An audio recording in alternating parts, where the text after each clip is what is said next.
जल ही जल और मेरी आंखें आंसुओं का सोता होती कि मैं रात दिन अपने मारे गए लोगों के लिए रोता रहता। भला होता कि मुझे जंगल में बटोहियों का कोई टिकाव मिलता कि मैं अपने लोगों को छोड़कर वहीं चला जाता, क्योंकि वे सब व्यभिचारी हैं, वे विश्वासघातियों का समाज है। अपनी अपनी जीभ को वे धनुष के समान झूठ बोलने के लिए तैयार करते हैं और देश में बलवंत तो हो गए, परंतु सच्चाई के लिए नहीं। वे बुराई पर बुराई बढ़ाते जाते हैं और वे मुझको जानते ही नहीं। यहोवा की यही वाणी है। अपने अपने संगी से चौकस रहो, अपने भाई पर भी भरोसा न रखो, क्योंकि सब भाई निश्चय अड़ंगा मारेंगे और हर एक पड़ोसी लुतराई करते फिरेंगे।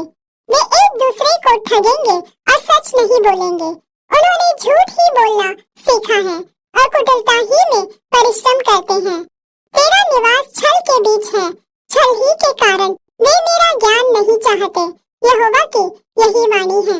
इसलिए सेनाओं का यहोवा यह कहता है, देख, मैं उनको तपा कर परखूंगा, क्योंकि अपनी प्रजा के कारण मैं उनसे और क्या कर सकता हूँ। उनकी जीभ काल के तीर के समान बेधने वाली है, उससे छल की बातें निकलती हैं। वे मुंह से तो एक दूसरे से मेल की बात बोलते हैं, पर मन ही मन एक दूसरे की घात में लगे रहते हैं। क्या मैं ऐसी बातों का दंड न दूं? यहोवा की यह वाणी है, क्या मैं ऐसी जाति से अपना पलटा न लूं?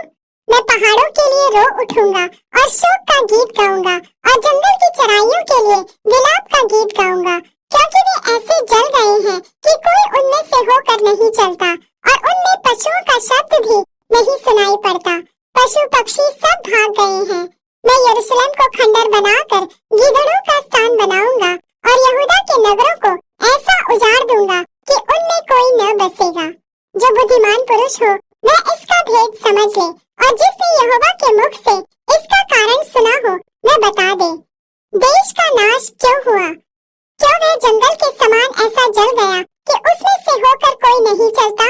और यहोवा ने कहा, क्योंकि उन्होंने मेरी व्यवस्था को जो मैंने उनके आगे रखी थी छोड़ दिया और न मेरी बात मानी और न उसके अनुसार चले हैं, वरन वे अपने हठ पर बाल नामक देवताओं के पीछे चले, जैसा उनके पुरखाओं ने उनको सिखाया। इस कारण सेनाओं का यहोवा इस्राएल का परमेश्वर यह कहता है, सुन, मैं अपनी इस प्रजा को कड़वी वस्तु खिलाऊंगा और विष पिलाऊंगा।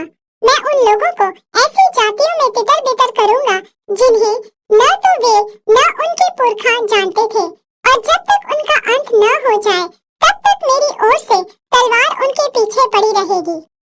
यरूशलेम के लिए विलाप। सेनाओं का यहोवा यह कहता है, सोचो और विलाप करने वालियों को बुलाओ, बुद्धिमान स्त्रियों को बुलवा भेजो।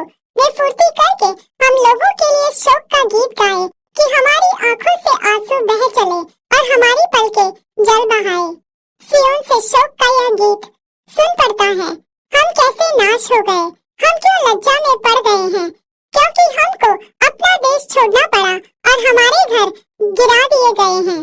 इसलिए हे स्त्रियों, यहोवा का यह वचन सुनो और उसकी यह आज्ञा मानो। तुम अपनी अपनी बेटियों को शोक का गीत और अपनी अपनी पड़ोसिनों को विलाप का गीत सिखाओ, क्योंकि मृत्यु हमारी खिड़कियों से होकर हमारे महलों में घुस आई है कि हमारी सड़कों में बच्चों को और चौकों में जवानों को मिटा दे। तू कहे, यहोवा यह कहता है, मनुष्यों की लोथें ऐसी पड़ी रहेंगी जैसा खाद खेत के ऊपर और पुलियां काटने वाले के पीछे पड़ी रहती है, और उनका कोई उठाने वाला न होगा। परमेश्वर में घमंड।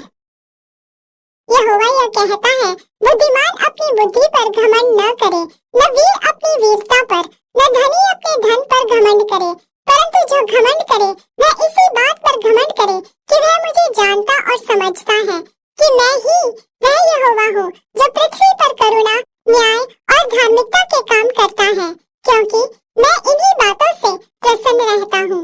देखो, यहोवा की यह वाणी है कि ऐसे दिन आने वाले हैं कि